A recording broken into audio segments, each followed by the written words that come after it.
Hello, hello. Welcome to Meditation Nerd. I hope you're doing well. I'm glad you're here. So, we're going to do a naked pause today, and we're going to take it a little bit slower. It'll probably be a shorter naked pause for the week. Go ahead and soften your gaze or close your eyes. You feel free to be standing, meditative pose, or lying down, whatever works. We're just going to start by focusing on the breath. Take a nice deep breath in, exhale. Just settle in. Inhale, exhale. This week we're going to focus on joy.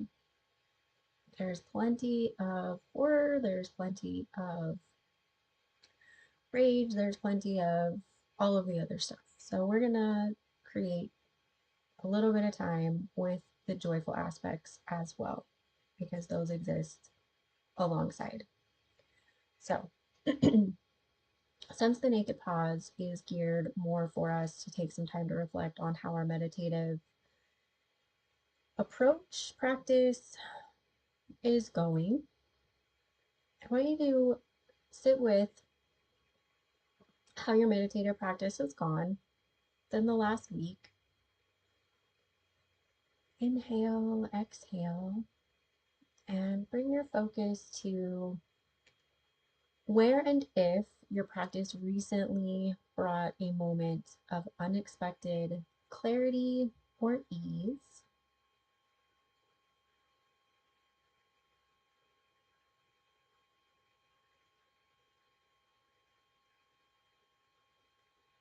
And maybe this was just a space where you felt you could breathe more easily.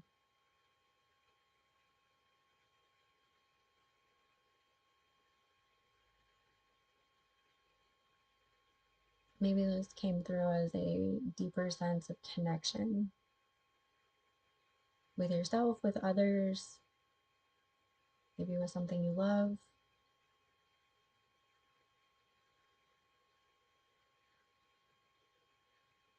And if nothing's coming up, please don't panic. Continue to inhale and exhale. Stay here. Notice the support underneath you, whether that's through your feet, your bum on the chair or cushion, or your whole body on your floor, mat.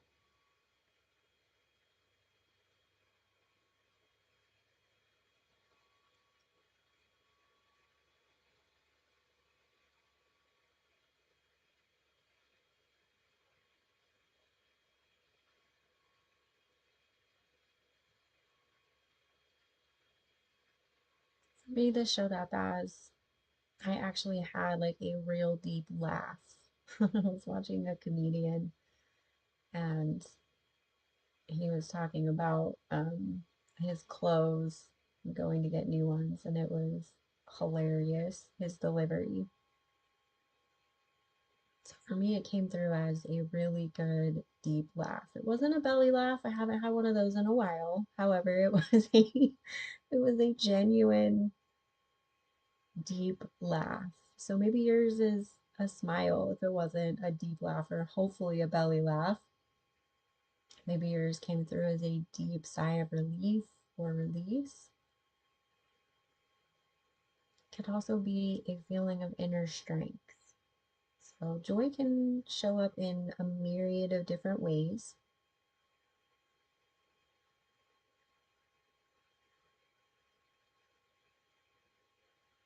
Couple more breaths here.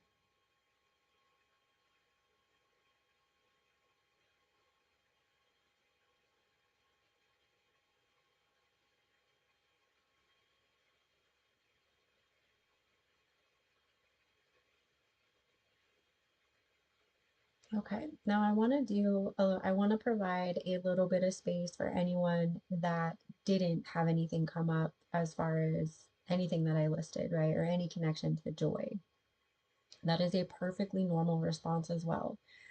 This is a way that your practice is also letting you know where it can be strengthened, where it's not working, and that is also valuable information. So, for anyone that was just like, no, I'm not connecting to any of this, I'm not seeing where my practice is showing up or joy is showing up. Okay, perfect. Let's start there. Now, without going too deep or any deeper than you can, right? Boundaries, of course, honor where, how far you can go with this, okay? So if you need to stay at the surface, perfect, stay at the surface. This, what happened when I said, where did your practice bring joy? Does it feel more like an absence? Does it feel more like you're yearning for something? How does this come through for you? What does it look like for you?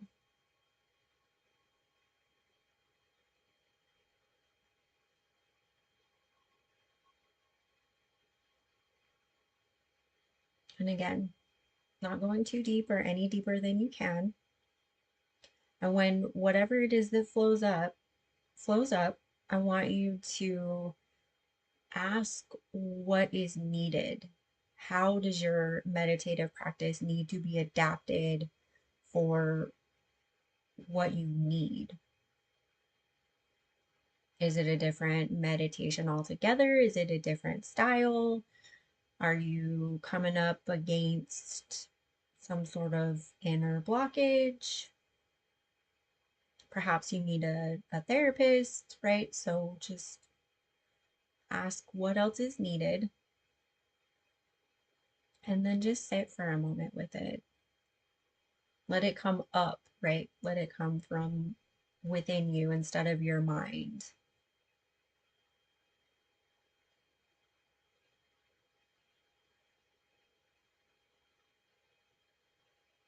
And then, just as an asterisk to that, if it does come from your mind, because my experience of what my intuition feels like, it feels like it's coming from like a well within me. Sometimes it feels like it comes from my heart. And very few times has it felt like it's come from my mind. So the difference being for me is the way it feels in my body, right? So when I have intuition, it's my authentic voice and it's, sincerely guiding me from that point, right? There's this deep grounding that comes from it. I don't really have the vocabulary to properly convey how it feels within me, and that's not really the point because everybody shows up differently, right? Everyone's intuition is going to feel different. So I'm trying to give broad strokes, not to be vague. I'm giving broad strokes so that no one misunderstands and thinks that their intuition has to speak the same way or feel the same way because it doesn't. So this is where the work with how your actual intuition feels and speaks within you is really important. But that's also part of what, no, but, and that's also part of what this space is for us to really connect to that. So, a couple more breaths here. Inhale, exhale.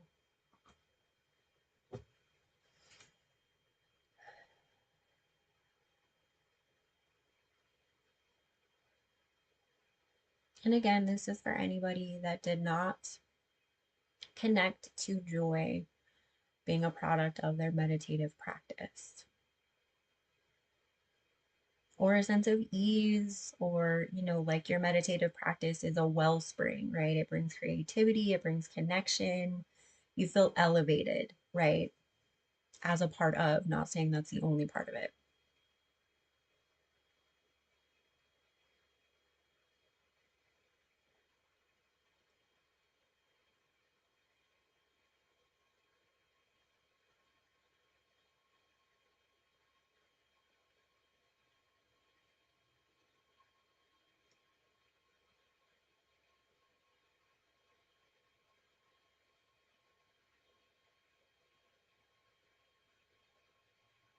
Two more breaths here. And again, only what you're ready for. Please don't push beyond your boundaries.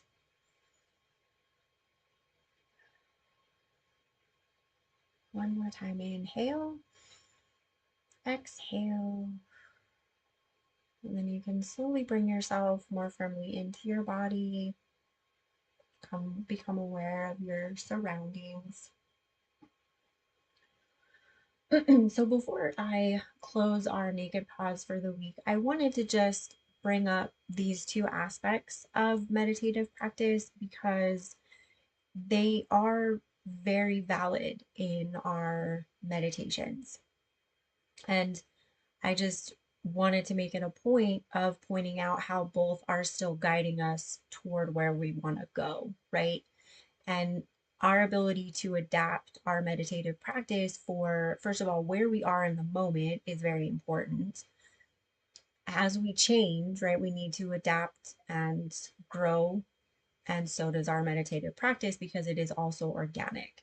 So it is important that we do reflect on the different ways that um, what we're focusing on, in this case, joy, shows up, right, in its myriad of ways. And also, if there's an absence of joy or the topic that we're focusing on for the week, because that's also valid.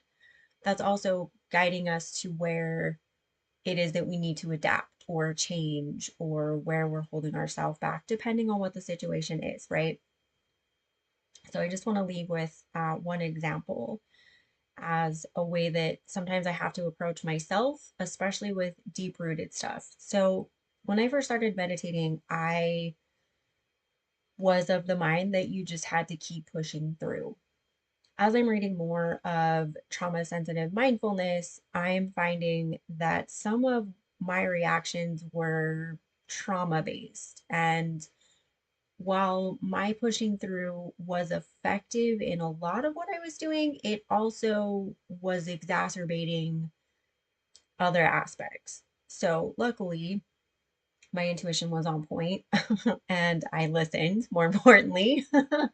um, so, when I'm coming up to deep issues or issues that are multi-layered or there's a long history with the issue, it's going to take more of an unraveling instead of like laser point focus. I have to, the way I see it is I have to kind of come at myself from the side. And the way that I started doing that is I added mantras with EFT or tapping more commonly. Um, that's one aspect that I've shared on the channel before. That's why I started pairing those two, was a way to come at myself from the side to give myself reassurance as I was coming up to heavy things. Now, the way that I found out that these were heavy things is I would become very obstinate and I would dig in. Um, and I didn't like, I understood what was happening. I just didn't really understand why. So then I would start to berate myself, which would further the obstinance, further the digging in, etc. So another aspect to this was to look at the other side of it, right? So instead of going, well, why can't I just get over this?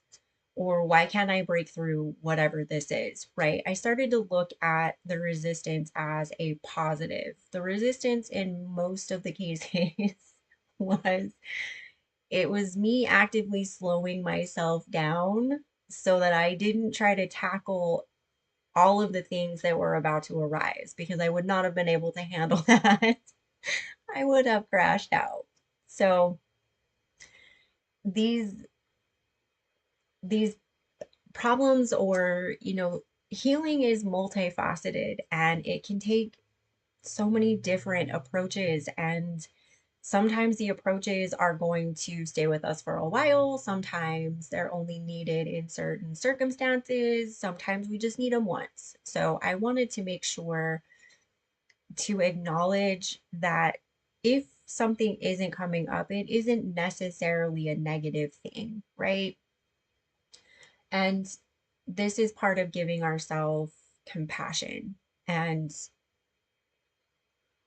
acknowledging that, you know what, a lot of this stuff wasn't accrued in one day. So it's going to take a little bit of tenderness. It's going to take a lot of compassion to, to show ourselves some love and patience above it all. So I wanted to make sure that I called those out and and just thought I'd throw in a little bit of backstory and some additional facts for fun. So thank you as always for joining me. I am so grateful you were here with me. I hope you found this helpful, and I will see you next time.